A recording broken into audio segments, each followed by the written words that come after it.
বন্ধুরা, কেমন আছো? আশা করি ভালো আছো। আমরাও ভালো আছি। আমার আজকের এই ব্লগটা যে বন্ধু যেখান থেকে দেখছো, আশা করবো সকল বন্ধু ভালো আছো, সুস্থ আছো। আমরাও সুস্থ আছি। আমি আবারও চলে এসেছি নতুন একটা দিনে নতুন একটা ব্লগ নিয়ে তোমাদের কাছে। আশা করি তোমাদের ব্লগটা খুব ভালো লাগবে। আজকে আমি নতুন সকাল বললাম না, কারণ আজকে আমি ব্লগটা শুরু করেছি বিকেল 5টা থেকে। দেখো, সেই 2টো থেকে বৃষ্টি লেগেছে। এত বৃষ্টি হয়েছে যে উঠোনে জল জমে বন্যা হয়ে গেছে, আর থামার কোনো নামই নেই।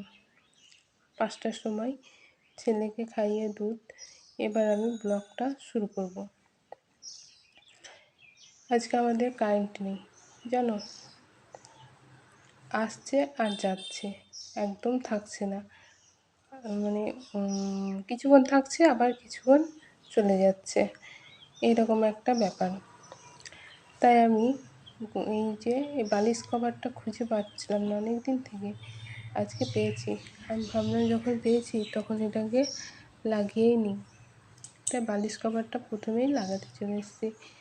এই দেখো, কারেন্টটা একটু রয়েছে, আবার হয়তো চলে যাবে। গ্রামে এই হচ্ছে অসুবিধা, কারেন্ট একদম থাকতে চায় না। বৃষ্টি হলে ছোটো ছেলে নিয়ে খুবই অসুবিধা হয়। চার্জার লাইট রয়েছে 2টো, কিন্তু ওইগুলো না বেশিক্ষণ চলে না। 1-2 ঘন্টা চলে, ফুল চার্জ দিয়ে রাখলেও খুব জোর হলে 3-4 ঘন্টা, তারপরে আবার বন্ধ হয়ে যায়। তাই আমাদের খুব অসুবিধা হয়। মোমবাতির সঙ্গে রেখেছি, জানি না কখন কোনটা প্রয়োজন হয়। এ দেখো, কারেন্ট আবার চলে গেল। এই হচ্ছে অসুবিধা। আমরা বালিশ কভারটা আমি লাগিয়ে নিয়েছি। এবার ছেলেকে একটু বেদানা খাওয়াবো। বেদানাটা ছাড়িয়ে নিলাম। এবার আমি কিভাবে খাওয়াই সেটা দেখো। আমার কিন্তু জুসার রয়েছে, কিন্তু এইটুকুনি বেদানা জুসারে জুস বানাতে খুবই অসুবিধা হয়। তারপরে খুবই ঝামেলা লাগে আমার এইটুকুনি, মানে জুসটা বানিয়ে সেটাকে আবার ধোও, ভালো করে রাখো। তাই আমি সেই জুসার বার না করে গ্লাস দিয়েই জুস বানিয়ে নিই। এটা আমার নতুন প্রসেস বলতে পারো। আমার ছেলে বেদানার রসটা বেশ ভালো খায়, এই যে ও কাছে রয়েছে খাবে বলে। দেখো, বড় হয়ে গেছে, আমার সঙ্গে খাচ্ছে না, ও নিজে নিজে খাবে, তাই আমার কাছ থেকে গ্লাস নিয়ে নিল। ছেলেটার শরীরটা না খুব একটা ভালো নেই, মানে ওর হঠাৎ করে জ্বর এসেছিলো, জানি না কী কারণে। ঘরে ওষুধ ছিল, খাইয়েছি, একটু কম পড়েছে। যত হোক, ছেলের শরীর খারাপ করলে না কোনো কাজে মন লাগে না। নিজের শরীর খারাপ হলে সব কিছু করা যায়, কিন্তু ছেলের শরীর খারাপ হলে কিচ্ছু ভালো লাগে না। তাই আমি ব্লগটা আজকে সকাল থেকে শুরু করতেই পারিনি। বিকেলে একটু শরীরটা ভালো হয়েছে দেখে আমি শুরু করলাম। জ্বরটা নেই, কিন্তু ওর একটা মধ্যে কেমন খিটখিটে ভাব হয়েছে, মানে কোনো কিছু ওর ভালো লাগছে না, একটু কান্নাকাটি করছে, খেলতে চাইছে না, সারাক্ষণ কোলে থাকবে, এরকম একটা ব্যাপার। তাই আমার মনটাও ভালো ছিল না, ওই জন্য ব্লগটা আজ বিকেল থেকে শুরু করেছি।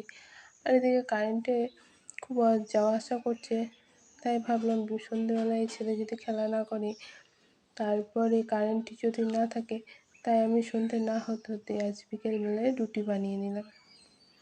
কী করবো বলো, ছেলে যেরকম চাইবে আমাদেরকে সেই রকমই করতে হবে।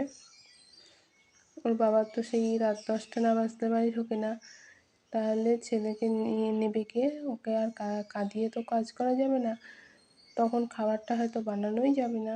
সেই জন্য ও একটু খেলছিল, তাই আমি রুটিটা বানিয়ে নিলাম। এবার দেখো, এই যে হটপটে রেখে দেবো, কারণ 10টার সময় খাবো, 10টা 10:30 বেজে যায়। রুটিগুলোকে আমি এই হটপটে রেখে দিয়ে ছোলার ডাল ভিজিয়েছি, সেটাকে সিটি মেরে নেব। দিয়ে এদিকে সিটি পড়বে আর আমি ওইদিকে সন্ধ্যেটা দিয়ে নেব, তারপরে এসে ডালটা বানিয়ে নেব। এই যে ভিজিয়ে রেখেছি, এবার চলো প্রেসার কুকারে কয়েকটা সিটি দিয়ে নিই। সন্ধে দেওয়ার পর আমি ডালটা বানিয়ে নিলাম, এবার একটু রেস্ট করব।